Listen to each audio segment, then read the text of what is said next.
আমরা সবাই জানি ইসলামের যে পাঁচটি স্তম্ভ, তার মধ্যে যাকাত, কালিমা, নামাজ, যাকাত, রোজা এবং কি হজ।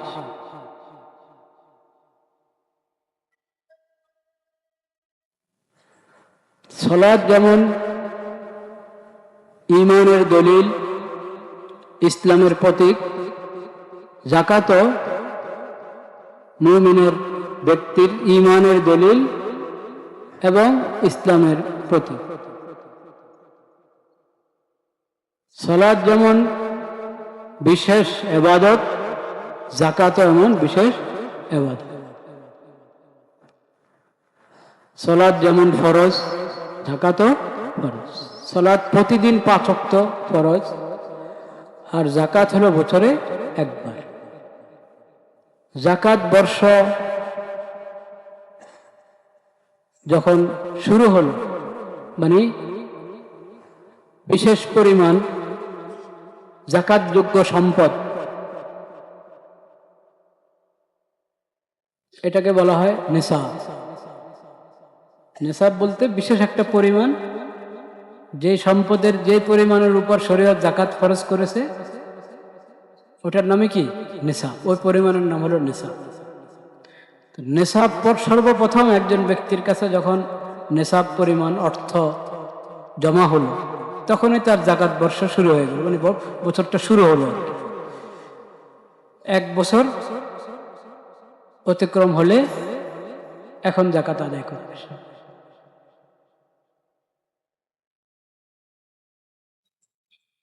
এটা একজন মুসলমানের ঈমানি দায়িত্ব, সেটা খেয়াল করবে। যাকাতযোগ্য সম্পদ ওই বিশেষ পরিমাণ যেটার উপর শরীয়ত যাকাত ফরজ করেছে তার কাছে কখন আসলো, তখন থেকে যে হিসাব রাখবে, আমার বছর শুরু হলো, বছর পুরো হলেই যাকাত। প্রতি বছর যখন যাকাত অর্থ ওই যাকাত বর্ষ পুরো হবে, তখন যাকাতযোগ্য যত সামান তার কাছে আছে, যত সম্পদ তার কাছে আছে, সব হিসাব বের করে ওটার 8% যাকাত আদায় করবে। সংক্ষেপে সহজ কথা। এই যাকাত এটা প্রত্যেকের সম্পদের উপর আল্লাহর হক, অসহায় গরিব মিসকিনদের হক।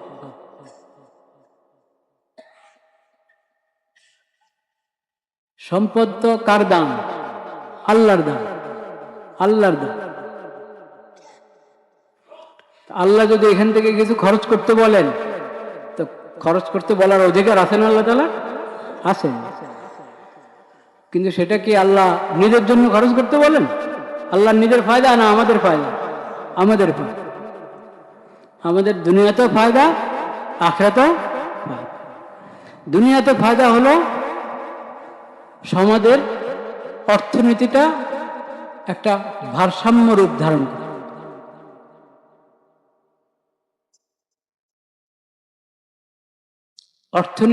নীতি নিয়ে তো অনেক গবেষণা, মুসলিম অমুসলিম সবাই অর্থনীতি নিয়ে, অর্থনীতি ভালো হওয়ার জন্য, সুন্দর হওয়ার জন্য, দেশের অর্থনীতি ভালো হওয়ার জন্য অনেক গবেষণা। কিন্তু কোরআন কারীমের মধ্যে আল্লাহ রাব্বুল আলামিন, কোরআন কারীমের মধ্যে আল্লাহ রাব্বুল আলামিন এই বিষয় যে নির্দেশনা দিয়েছেন, ওটাকে সকল গবেষণার মূল বানানো দরকার। ওইদিকে খুব একটা যত্ন দেখা যায়। সূরাতুর রুম, সূরাতুর রুম 30 নম্বর সূরা।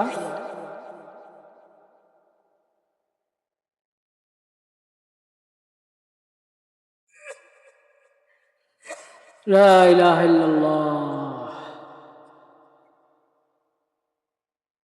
30 নম্বর সূরার 39 নম্বর আয়াত, সূরা নম্বর কত?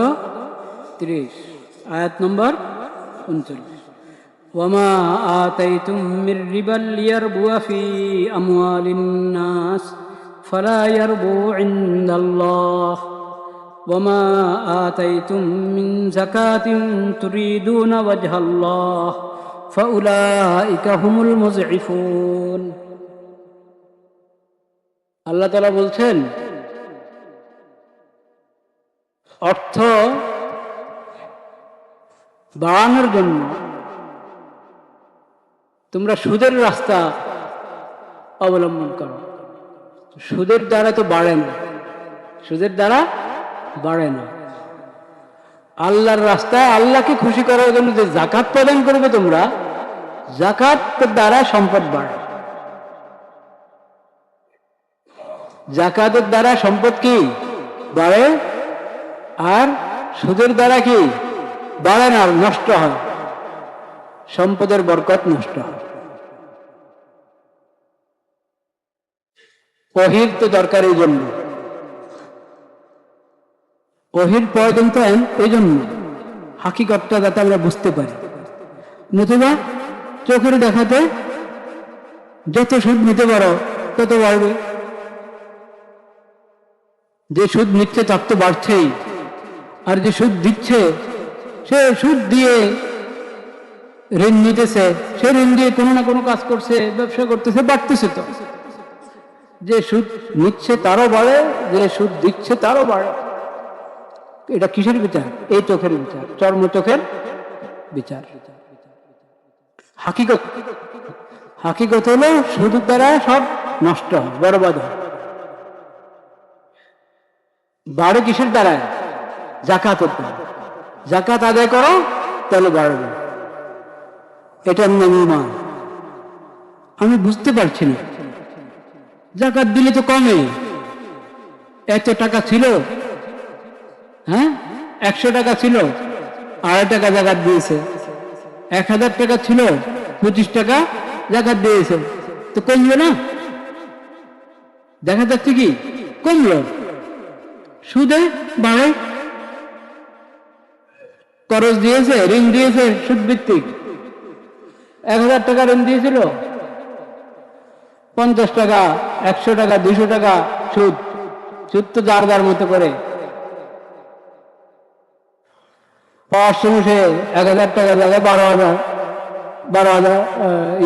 1200 পেয়েছে, 10,000 জায়গায় 12,000, 13,000 পেয়েছে, বাড়ল। কিন্তু আল্লাহ রাব্বুল আলামিন বলছেন সুদের কারণে বাড়ে না, সুদের দ্বারা কি বাড়ে না। ফালা ইয়ারবু, এটা বাড়ে না। আল্লাহকে খুশি করার জন্য যাকাত দাও, ফাউলাইকা হুমুল মুযইফুন। যাকাত যে দিবে সে বাড়তে থাকবে, তার সম্পদ বাড়তে থাকবে। তো ঈমান এটার নাম। যেখানে আমার আকল দেয় না, আমার বিচার বুদ্ধি কাজ করছে না, দেখি একরকম, কিন্তু আল্লাহ রাব্বুল আলামিন তার বাণী অবতীর্ণ করেছেন, তার ওহী অবতীর্ণ করেছেন নবীজি হযরত মুহাম্মদ মুস্তাফা সাল্লাল্লাহু আলাইহি ওয়াসাল্লাম, যে সুদের দ্বারা বাড়ে না, যাকাতের দ্বারা কি করে বাড়ে। এটা বিশ্বাস করো, মনে প্রাণে বিশ্বাস করো, এটার উপর ঈমান আনো। এটা হলো গায়েবের উপর ঈমান আনো। মুমিনের পরিচয় কি? কোরআনের পরিচয় কি? যালিকাল কিতাবু লা রাইবা ফীহি হুদাল লিল মুত্তাকিন আল্লাযীনা ইউমিনুনা বিল গায়ব। অদৃশ্য, অজানা বিষয় আল্লাহ বলেছেন, আল্লাহর নবী জানিয়েছেন আল্লাহর পক্ষ থেকে, বাস এই কারণে ঈমান নিয়ে আসা। আমার চোখের বিচার আরেক রকম, আমার বিবেক বুদ্ধির বিচার আরেক রকম, ওইদিকে তাকাবো না। আল্লাহ যা বলেছেন, আল্লাহর নবী আল্লাহর পক্ষ থেকে যা আমাকে জানিয়েছেন, ওটা আমি বিশ্বাস করব, ওটা মানব, ওটার উপর ঈমান রাখবো। এটার নাম হলো ঈমান। 16 আনা বোঝার পর মনে মানার পর যদি মানি, এমনি মানে না, তো আল্লাহর কথা মানা হলো না, নিজের মনকে মানা হলো। নিজের মন মানতে হবে তো আল্লাহর কথা, মানতে হবে তো, বিশ্বাস করতে হবে তো আল্লাহর নবীর সংবাদ। আল্লাহ তাআলা সেই তৌফিক আমাদেরকে দান করেন।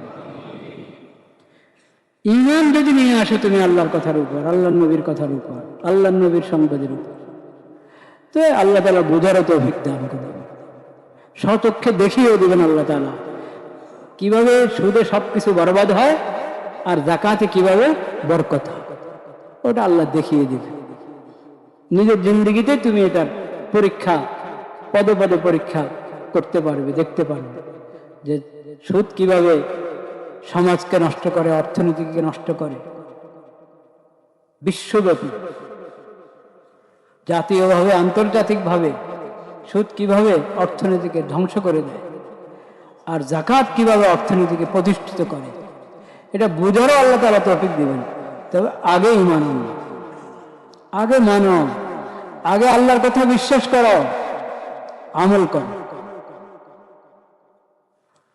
যাকাতকে কখনো ট্যাক্স মনে করবে না, খবরদার। যাকাত হলো ইবাদত। যাকাত কি? যাকাতকে জরিমানা মনে করবে না, সম্পদের জরিমানা, ট্যাক্স, কতজনে কত রকম ভাবে যাকাতকে। না, যাকাত হলো ইবাদত। যাকাত হলো আল্লাহর নৈকট্য অর্জন করার উপায়। যাকাত হলো আত্মশুদ্ধির উপায়। যাকাত হলো সম্পদ পবিত্র করার উপায়। খুয মিন আমওয়ালিহিম সাদাকাতান তুতাহহিরুহুম ওয়া তুযাক্কিহিম বিহা। আল্লাহর পক্ষ থেকে নবীজি যাকাত গ্রহণ করতেন। নবীজির পরে নবীজির খলিফাগণ, খোলাফায়ে রাশিদিন যাকাত গ্রহণ করতেন। মানুষ যাকাত পেশ করত, তারা যাকাত গ্রহণ করতেন। কেন?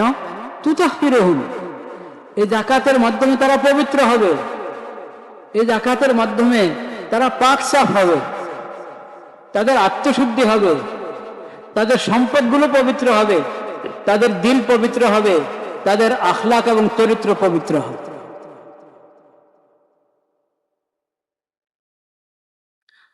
আল্লাহ রসুলের দোয়া পাবে। রসুল সাল্লাল্লাহু আলাইহি সাল্লাম সর্বশেষ নবী, আখিরি নবী, বিশ্ব নবী, শ্রেষ্ঠ নবী হযরত মুহাম্মদ মুস্তাফা সাল্লাল্লাহু আলাইহি ওয়াসাল্লাম।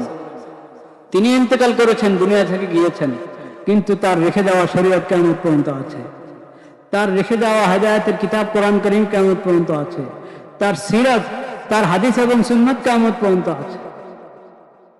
এই সুন্নতের অনুসরণ, তার শরীয়তের আনুগত্য, এটা কিয়ামত পর্যন্ত চলতে থাকবে। সবার জন্য তিনি নবী, সবার জন্য তিনি রাসূল। তারপরে নতুন করে কোনো নবী আসবেন না, তারপর নতুন কোনো শরীয়ত হবে না, তারপর নতুন কোনো উম্মত হবে না। এই আখিরি নবী, সর্বশেষ নবীর উম্মত কিয়ামত পর্যন্ত চলতে থাকবে। সবার জন্য এই শরীয়ত আছে। কাজেই যে যাকাত আদায় করবে, যেই যাকাত আদায় করবে, সেই নবী করিম সাল্লাল্লাহু আলাইহি ওয়াসাল্লাম না থাকুক, কিন্তু নবী সাল্লাল্লাহু আলাইহি ওয়াসাল্লাম সুন্নাত জারি করে গিয়েছেন, তার জন্য দোয়া করা হবে। যাকাত যে আদায় করবে তার জন্য কি করা হবে? দোয়া করা হবে। এই দোয়া তার জন্য রহমতের কারণ হবে, এই দোয়া তার জন্য পবিত্রতার কারণ হবে। বলুন সুবহানাল্লাহ। ওয়াসাল্লি আলাইহিম ইন্না সালাতাকা সাকানুল লাহুম। এই দোয়ার দ্বারায় সে প্রশান্তি, আত্মার প্রশান্তি, অন্তরের প্রশান্তি লাভ করবে। এই দোয়ার দ্বারায় সে তার আমল, আখলাক, চিন্তা চেতনা সবকিছুর মধ্যে পবিত্রতা উপলব্ধি করবে। যাকাত এটা ইবাদত, আল্লাহর ইবাদত। যাকাত কুরবা, সূরা আত-তাওবার মধ্যে পড়ে গেছেন। আল্লাহ নৈকট্য অর্জনের বড় বড় ইবাদত যাকাত।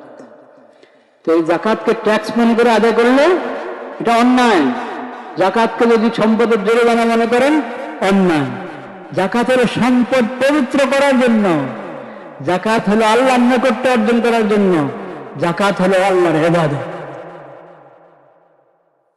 ওইভাবে মুমিন যাকাত আদায় করবে। বিরক্ত হয়ে আদায় করবে না খুশি হয়ে আদায় করবে? বোঝা মনে করে আদায় করবে না স্বেচ্ছায় এবং স্বতঃস্ফূর্তভাবে আদায় করবে? স্বতঃস্ফূর্তভাবে আদায় করবে।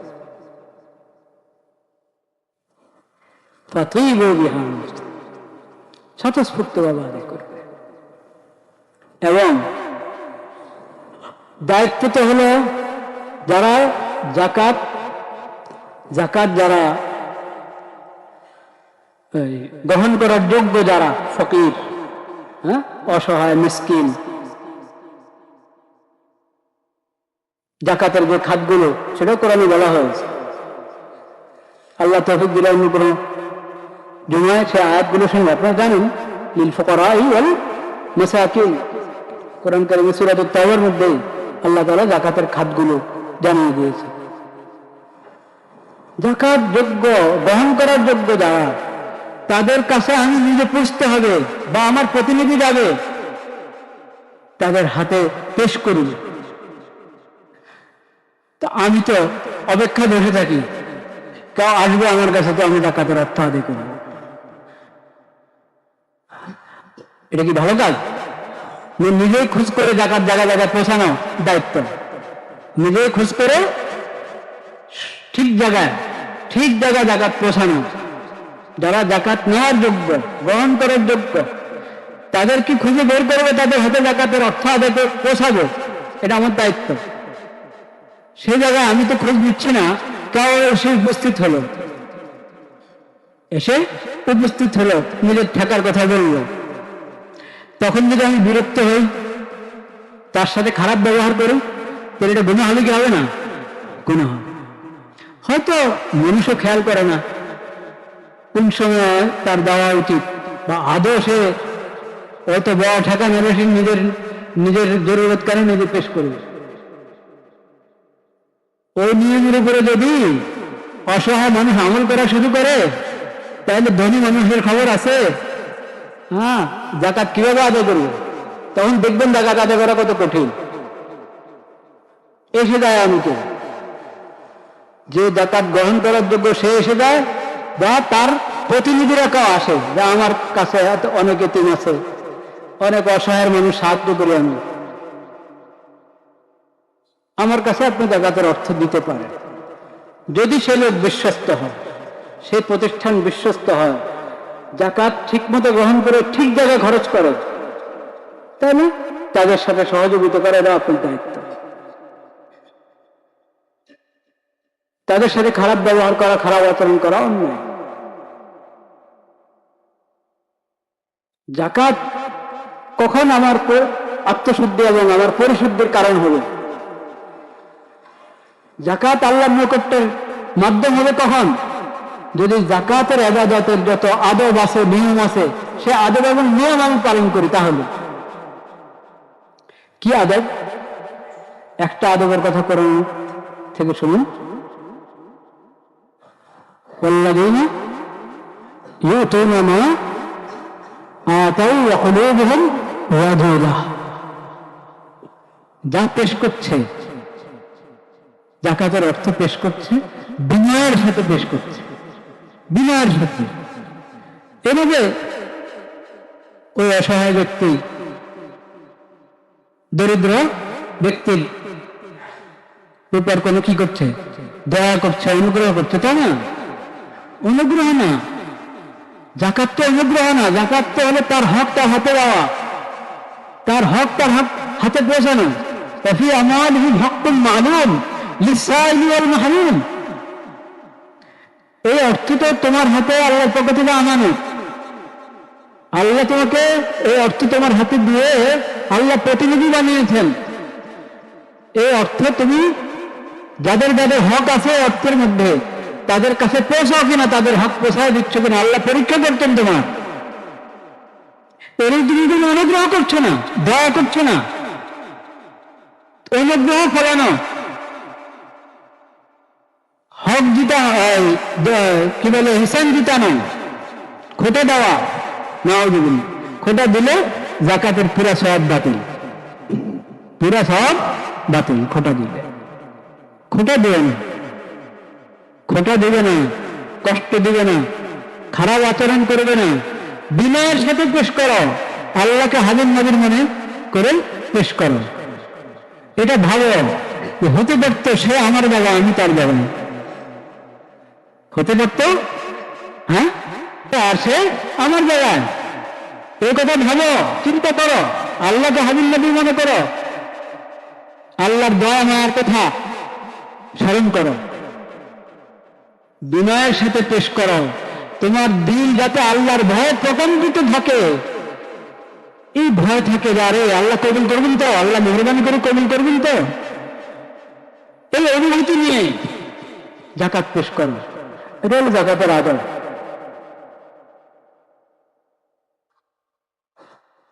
ধনীদের কাছে মানুষ মন রয়েছে বড় লোক, ধনীদের কি বলে, বড় লোক। তারা যদি নিজেরা নিজেদেরকে বড় লোক ভাবা শুরু করে তো সব শেষ। ধনী হওয়া এক কথা, বড় লোক হওয়া আরেক কথা। বড় লোক হওয়া অনেক কঠিন, ধনী হওয়া সহজ, বড় লোক হওয়া কি কঠিন। বড় হতে হলে বিনয়ী হতে হবে, বড় হতে হলে বিনয়ী হতে হবে। নবী করিম সাল্লাল্লাহু আলাইহি সাল্লাম যে হাদিসে বলেছেন যাকাতে অর্থ কমে না, সম্পদ কি কমে না, হ্যাঁ, উল্টো মনে হয়। কিন্তু যদি মনে করেন এটা উল্টা, তাহলে মনে থাকবে না।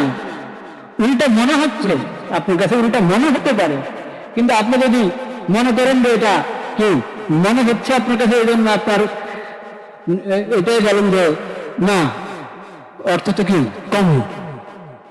ইমান হাদিসের উপরে হলো না, ইমান হলো আপনার মনে হওয়ার উপর। তাহলে তো ইমান নরম হয়ে গেল। যে হাদিসে নবী করিম সাল্লাল্লাহু আলাইহি ওয়াসাল্লাম বলেছেন যাকাতের, শুধু যাকাত না, যে কোনো সাদাকার কথাই বলেছেন, যাকাত তো বটেই, অর্থ কমে। সেই হাদিসের মধ্যে বলেছে বিনয়ের দ্বারা ব্যক্তির মর্যাদা বাড়ে, কমে না। বিনয়ের দ্বারা মর্যাদা কি বাড়ে, একই হাদিসে দেনা কথা।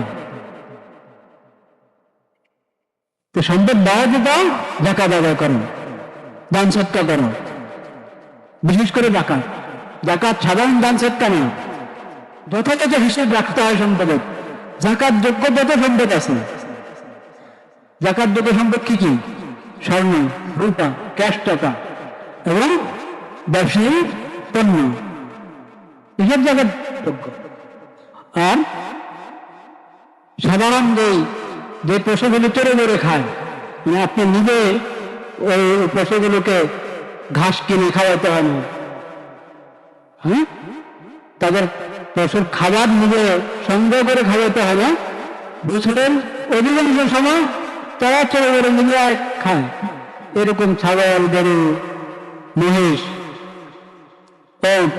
যে দেশের আছে, ওগুলো বিশেষ পরিমাণ হলে যাকাত আছে ওটার উপর। 40টা ছাগল থেকে শুরু হয়, ছাগল 40 থেকে, গরু 30টা থেকে, ওর 5টা থেকে শুরু হয়, মহিষ এরকম 30টা, 30 হলে 30টার মধ্যে একটা। এরপরে যা বাড়বে বাড়ার হিসেব আছে, মশলা আছে, কিন্তু এখানে তো আর আপনি শহরের মধ্যে তার এরকম দেখবেন না। চট্টগ্রাম এলাকায় এখনো কিছু পাওয়া যাবে আমাদের দেশে, যেখানে অনেক এক মালিকের কি অনেক ছাগল, অনেক গরু, অনেক মহিষ, এবং এগুলোর জন্য এগুলোকে পালতে তার আলাদা করে অনেক বেশি অর্থ কি খরচ করতে হয় না, অল্প কিছু হয়তো খরচ করতে হয়, বেশিরভাগ নিজেরটা নিজে খায় গরুগুলো, এগুলোর জায়গা আদায় করতে হয়। যাকাত পুরা কোরআন সুন্নাহর মধ্যে নবীর হাদিসের মধ্যে পুরা বিবরণ দিয়ে দিয়েছেন নবী করিম সাল্লাল্লাহু আলাইহি ওয়াসাল্লাম, প্রত্যেকটা আলাদা আলাদা নিসাব। তো সহজ হিসেব করবেন একসাথে, কোন এক নিসাব, কোন এক পরিমাণে যদি আপনার উপর যাকাত খরচ হয়, তো অন্যান্য আরো যা আছে যাকাত যোগ্য সব যোগ করবেন এটার সাথে, প্রত্যেকটা আলাদা আলাদা দরকার নেই। রূপা কিছু আছে, ক্যাশ টাকাও আছে 10-20,000 15,000। এখন স্বর্ণ একবারে 60 বেড়ে থাকতে হবে জাকাত ফরজ দেওয়ার জন্য, তা না। সাধারণতরা পরিমাণ যখন অর্থ, যেমন বর্তমান বাজারে মোটামুটি 2 লক্ষ, 2,29,000 টাকা। এটা খুব নিয়ে নেবেন রূপার দাম হিসাবে, মোটামুটি এরকম 2,29,000 টাকা এই পরিমাণ ক্যাশ টাকা তার কাছে আছে। কারণ তার কাছে কিছু স্বর্ণ আছে, কিছু রূপাও আছে। তো এখন স্বর্ণ 7.5 ভরি স্বর্ণ তো আমার কাছে নেই, মাত্র 2 ভরি আছে, এই কথা বলবেন না। এখন যে 3 ভরি থাকে, 1 ভরি থাকে, ওটার দাম কত ওটা দেখেন। এই পুরোটা ওই 2,39,000 টাকার সাথে কি করেন, যোগ করেন। ব্যবসায়ের জন্য যা আছে সবগুলোর দাম ধরে সব যোগ করে 8% টাকা যাবে করে। এগুলো মশলা জানতে হয় ওলামায়ে কাছে। সংক্ষিপ্ত বয়ানে তো সব মশলা বলা যায় না। সব প্রতিটা সম্পদের উপরে আলাদা আলাদা বছর অতিক্রান্ত হতে হবে তা না। কিন্তু জাকাত একটা মেসেজ দিয়ে আপনার বছর শুরু হয়ে গেছে, এখন 6 মাস 7 মাস পরে আরো জাকাত যোগ্য সম্পদ, ক্যাশ টাকা হোক, অন্য জাকাত যোগ্য সম্পদ হোক, ওগুলো বাড়তে রয়েছে। বছরের শেষে বলবেন না এটা তো 6 মাস আগে, এটা তো 3 মাস আগে, তাহলে ওগুলো জাকাত দেবে না, তা না। মূল পরিমাণের মধ্যে যখন বছর আছে, এখন বছরের জাকাত বর্ষ পুরো হওয়ার 1 দিন আগে, 2 দিন আগে যা যুক্ত হয়েছে, যা বেড়েছে, ওই সবগুলোকে বছর অতিক্রান্ত হিসাব ধরে জাকাত আদায় করবেন। বুঝতে পারলাম কেন কথাটা? হ্যাঁ, আল্লাহ তাআলা আমাদেরকে তৌফিক দান করে। খুব জরুরি জাকাত। আল্লাহ হায়াতে রাখলে সামনের দিনে জাকাত সম্পর্কে আরো কিছু কথা হবে ইনশাআল্লাহ।